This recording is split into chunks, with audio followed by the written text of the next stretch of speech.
veins, I've been driving this train. Years in this lane, there's no stopping this flame. Cause I came to the game and I changed it to play how I like, rearranged it to my own domain. Yeah, I got what it takes, made lots of mistakes, taking shots, skipping breaks, feeling lost, feeling great, popping off, singing straight, never stopped, never changed. All the squad here to play, and I've got something to say, yeah. I work hard each and every day, I get lost in the words I say. I don't push pause, no I push play. I won't stop. Yo guys, what's up? Dan bertemu lagi bersama gue Rioris di MotoGP 23 untuk karir episode ke-118. Gimana kabarnya? Semoga semuanya baik-baik saja. Nah, hari ini kita bakal kembali ngelanjutin petualangan Riz Rio di MotoGP karir. Kemudian di tabel perbandingan performa tim, ternyata Federal Oil Gas GP berhasil menempati urutan kedua nih guys, tepat di bawah dari Ducati Lenovo atau Ducati Factory. Sementara itu di peringkat ketiga ada Aprilia Racing dan juga ada Bukit M di posisi keempat, juga ada Honda yang berada di posisi kelima. Sementara itu Gas Factory Racing malah berada di urutan yang cukup bawah. Kemudian hari ini kita juga akan membalas beberapa komentar yang udah ada di postingan MotoGP Wall dari Brad Binder dan juga dari Mark Raga. Gue kayaknya di musim ini nggak akan terlalu bikin masalah, lebih ke kita pengen baikan. Oke guys, masuk di sesi kualifikasi kedua. Kita bersama Marquez berhasil naik ke Q2. Oke, Pecco Bagnaia sekarang dia masih menjadi pimpinan kualifikasi meskipun torehan waktunya masih belum ada. Kemudian di sisa waktu beberapa menit lagi ternyata Maverick Vinales berada di posisi pertama dan digeser lagi oleh Pecco Bagnaia. Kalau gitu sekarang giliran kita masuk ke track dan saatnya kita ngelakuin hot lap terbaik yang kita bisa. Oke, let's go.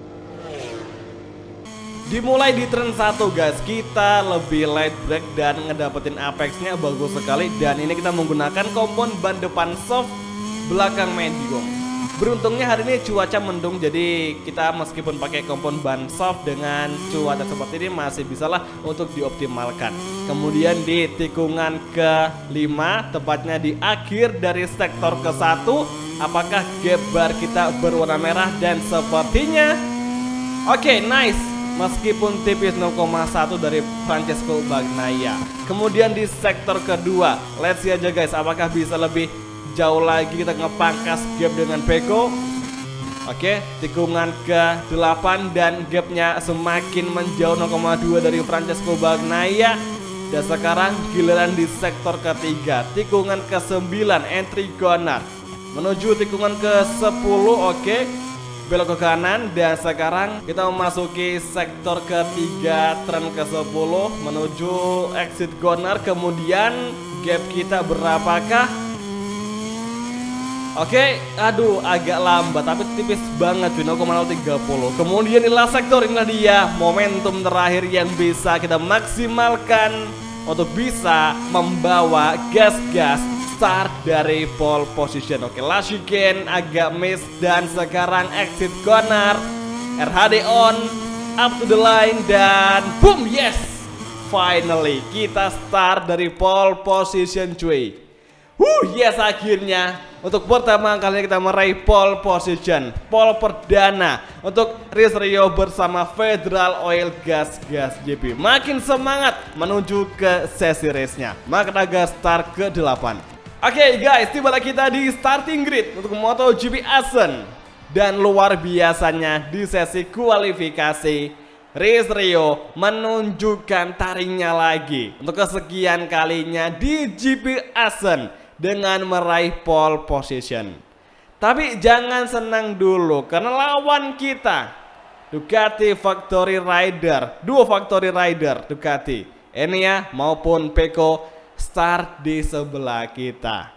Apa enggak bikin deg-degan tuh Pecco sama Enea yang kemarin di Saxor yang mereka ngacir banget ngebikin gap 13 detik, sekarang di sebelah kita. Nah, hari ini medium kita gunakan. Hari ini gue ngerasa optimis bisa meraih kemenangan karena di kualifikasi kita agak menjanjikan. Jadi seperti yang udah gue bilang biasanya ya guys, yang belum, ya mungkin, dan buat info aja buat yang lupa atau belum tahu bahwa di MotoGP 23 itu AI-nya performa tiap track itu beda-beda. Dan di Ascent kebetulan AI-nya nggak sesulit kayak di track-track lain. Jadi kita ada sedikit kemudahan nih untuk balapan di GP Ascent. Oke. Dan inilah dia untuk secara sekelas MotoGP Ascent Dutch Grand Prix round ke-8 and on the way. Dan langsung saja kita mulai. Oke, Pecco, Enya langsung ngacir, langsung kita overtake kembali di turn 1.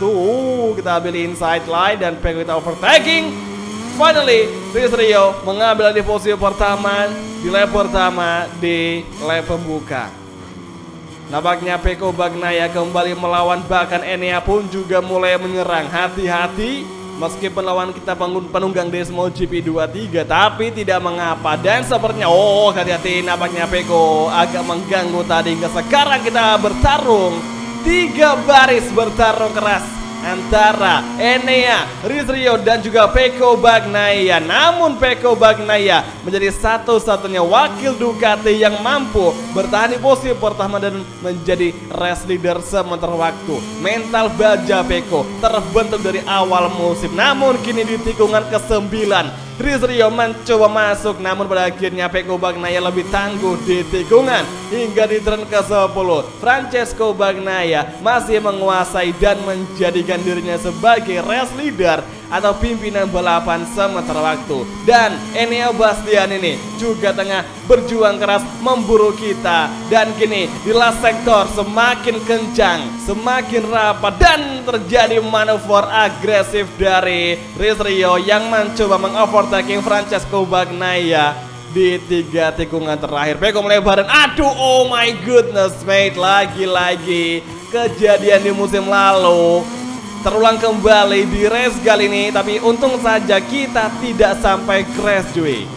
Francesco Bagnaia bisa kalian nilai sendiri gimana kelakuannya di MotoGP Ascent. Gue tahu Pecco ngefans dan dia sangat memfavoritkan track ini sebagai track yang ingin dia menangkan secara terus-menerus. Cuman masalahnya yang mau tahu diri kalau balapan jangan sampai bikin kita kayak tadi cuy. Kita kepental loh, itu parah banget. Gue rasa Dorna harus menghukum seorang Pecco Bagnaia dengan kelakuan seperti itu. Harus dihukum cuy. Kita nggak akan biarkan Pecco Bagnaia, misalkan dibiarkan, kita nggak akan biarkan si Pecco menang cuy. Kita bakal balas dia, bakal buru Pecco Bagnaia. Oke, Rio meskipun sempat melebar tadi tercegat di posisi yang cukup jauh, namun sekarang kita sanggup kembali bangkit dan di posisi ketiga kembali. Waspadalah dua Ducati Factory.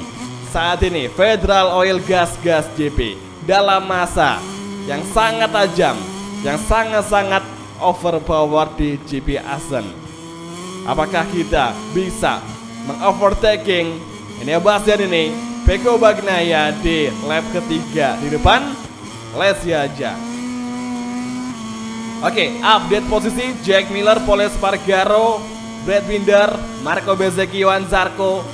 Oh my goodness man, Francesco Bagnaia crash. What happened? Drama di GP Ascent. Lap kedua, baru lap kedua Francesco Bagnaia mengalami insiden dan terjatuh. Oh my god guys, ini karma, real karma yang langsung dibayar di waktu yang sama, di tempat yang sama. Francesco Bagnaia mengalami insiden yang sangat parah sekali, sangat-sangat masif. You crash way. Itu misal kita yang ngalamin, kayaknya kita nggak bakal bisa bangkit lagi dan mungkin kita akan berada di posisi paling akhir. Tapi dengan adanya insiden dari Pecco Bagnaia, kita semakin dekat dengan posisi pertama lagi dan tinggal Enea Bastian. Gue yakin Enea nggak akan sekencang si Pecco Bagnaia cuy, itu gue yakin banget. Oke, ke fokus skill fighting. Tikungan ke-8 entry Gonar. Akhirnya musuh utama kita Ducati Factory Rider alias Pecco Bagnaia, Francesco Bagnaia mengalami insiden yang sangat-sangat memilukan.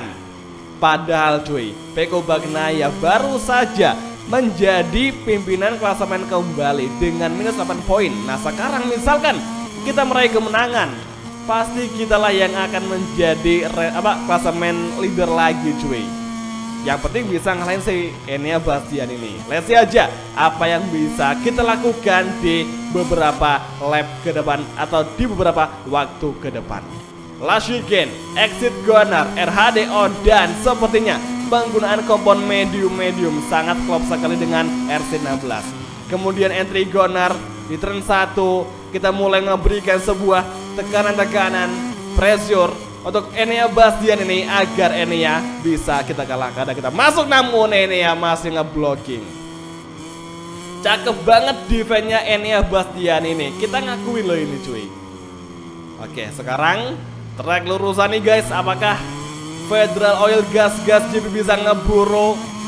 Dan sekarang kita semakin menyusul, pantang menyerah, full power dari nyaris saja kita dilakukan kawan, nyaris saja kita terlibat sebuah insiden yang hampir mirip dengan Peko Bagnaia. Wah guys, nyaris banget loh ini asli. Wah, oke, gak apa-apa, masih bisa ngebut lagi, masih bisa ngedorong lagi, nge-push lagi sampai titik darah penghabisan. Oke, Enea mungkin agak senang tadi, misalkan dia ngelihat spion, tapi nyatanya dia nggak ngelihat cuy. Oke, kemana last sektor, turn ke-12 exit corner sekarang di last sektor. Here we go. Oke, Enea, hati-hati guys, come on, keep fighting. Saatnya mencari celah kosong, langsung aja kita masuk perlahan di Lashigen. Enea melebar, kita masuk, kita overtake dan nyaris saja manuver yang sama dengan Peko Bagnaia nyaris terulang kembali. Namun pada akhirnya Rio membuktikan dirinya lebih baik dari yang semula. Oke, ini asik banget cuy. Karena apa? Kita udah bisa menjadi race leader. Yang kedua, kita menjadi fastest lap. Yang ketiga, Peko crash. Kemudian Jack Miller, Paul Espargaro, Brad Binder itu berada di posisi 4, 5 dan juga ke-6. Nah, ini menandakan memang di Asan itu gue rasa lebih dominan kali ini dengan RC16. Ducati cuma ngaberikan wakilnya 2 orang saja di 7 besar, di 6 besar. Cuma ada Enea sama si Marco Bezzecchi. Itu pun sekarang Paul Espargaro lagi ngerapat, tidak berjuang keras untuk bisa mengalahkan si Enea Bastion nih. Misalkan si Paul Espargaro masuk di posisi kedua, otomatis kita makin seneng dong, karena pengembangan kita yang sekarang di perbandingan performa tim berada di peringkat kedua itu ya berhasil cuy. Nah itu yang kita tunggu-tunggu. Ini asik banget. Gak sabar pengen Ducati kalah di hadapan, di tangan dari RC16. Tapi asli nggak nyangka senyaman ini RC16 di GP Assen. Makin gak sabar kita menuju ke race di depan cuy. Apakah hasilnya akan sama dengan race GP Assen? Nah ini misalkan kita bisa meraih kemenangan, otomatis kita akan menggeser Peko Bagnaia di puncak klasemen, yang pasti dengan poin yang cukup banyak. Karena Peko hari ini hingga sekarang lap pun dia belum masuk di posisi 8 besar. Oke, Mark Raga masuk di posisi ke-8. Apakah mungkin Mark Raga di sisa balapan GP Assen bisa ngeburu Jack Miller, Binder, Zarco, Bezzecchi dan juga Paul Espargaro? Ya lihat aja gimana kedepannya, kira-kira apa yang akan terjadi untuk Mark Raga. Lah malah dia digeser sama Jorge Martin, sangat disayangkan. Oke, lap ke-6 kita masuki, dan yang semula kita balapan dengan cuaca cloudy yang gue kira ada potensi untuk adanya turun hujan, tapi ternyata tidak sama sekali. Malahan cuy, masuk di lap kedua cuaca berubah, yang semula cloudy menjadi terang, sunny, terang benerang ya, meskipun masih ada gumpalan awan, tapi tidak ada potensi untuk turunnya hujan di GP Assen. Itu yang wajib kita syukuri di balapan kali ini, karena juga balapan basah, jujur itu emang agak bikin jengkel. Yang pertama kan emang kita susah ngontrolnya cuy, yang kedua licin, yang ketiga pasti bakal lebih ribet lagi. Pokoknya harus serba early braking, jadi kita harus ngelakuin pengereman lebih cepat daripada biasanya, karena emang di cuaca basah kita nggak bisa asal ngerem, apalagi late break, yang ada kita malah bablas dan crash. Jadi yang penting cari aman sembari menunggu momen yang tepat untuk mengalahkan beberapa rival yang ada di depan. Dan guys, ini gue heran kita nggak nginjak track limit, cuma nginjak curb doang, kok malah kita dikasih peringatan penalti, tapi untung aja sih nggak sampai dikasih LLP kan. Jadi agak sedikit aneh nih di last weekend di Asen. Mungkin ada bug yang muncul sehingga kita malah dikasih hukuman atau peringatan track limit yang seharusnya sih nggak ada, karena kita udah nonton berkali-kali balap GP Asen. Tiap kali para pembalap menginjak krep di ujung track di last corner tuh nggak pernah ada yang namanya track limit, cuman di game MotoGP doang. Mungkin tuh bug yang muncul di MotoGP 3, tapi ya nggak apa, toh juga kita baru mengantongi 1 peringatan track limit. Aduh, malah ngelebar. Untung aja nggak sampai crash. Dan ya guys, come on, tinggal 2 sektor lagi. Saat ini Enea Bastian ini Johan Zarco berada di zona podium. Brad Binder di posisi keempat, Bezzecchi di posisi kelima, dan Pol Espargaro di posisi keenam. Dan Jack Miller, Jorge Martin di urutan 7 dan juga ke-8. Kita nggak bikin gap 2,9 detik dari Enea Bastian ini. Apakah bisa kita genapkan menjadi 3 detik di akhir balapan GP Asen? Let's see aja. Tapi kayaknya gue pengen sudah berhasil dengan cara wheelie cuy, nanti di setelah last corner. Oke, memasuki last weekend. Akhirnya penantian lama, kemenangan kedua kita di GP Asen. The Federal Oil Gas GP, sponsor lokal asal Indonesia. Gila cuy, sponsor lokal makin mendunia. Oh my god, akhirnya bisa tidur nyenyak nih guys. Kita udah bisa meraih total 2 kemenangan bersama Gas Federal Oil GP. Mugello menang tipis, nah Disipta menang telak dari para rival di belakang. Makraga di urutan ke-13 sangat disayangkan, jauh sekali dari apa yang kita harapkan. Dan kemudian Pecco Bagnaia di urutan terakhir cuy, di posisi ke-24. Apes banget Pecco. Itu crash yang cukup parah sehingga dia mungkin mengalami kerusakan di beberapa bagian sehingga dia kurang bisa lebih kenceng dan akhirnya cuma ngestuck di posisi ke-24 aja, nggak ada peningkatan posisi sama sekali dari setelah dia crash.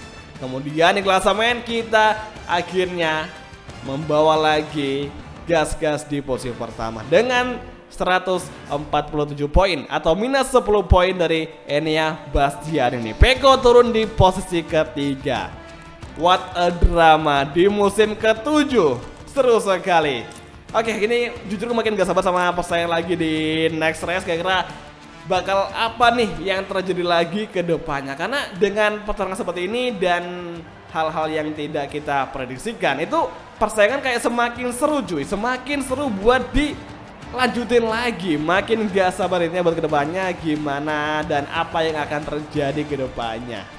Tapi oke lah, yang penting kita hari ini udah bisa meraih kemenangan dan cukup bahagia dan juga bisa tidur nyenyak. Jadi oke semua, terima kasih nonton dan sampai ketemu lagi di video MotoGP Karir untuk episode selanjutnya. Thank you, bye dan ciao guys, sampai jumpa.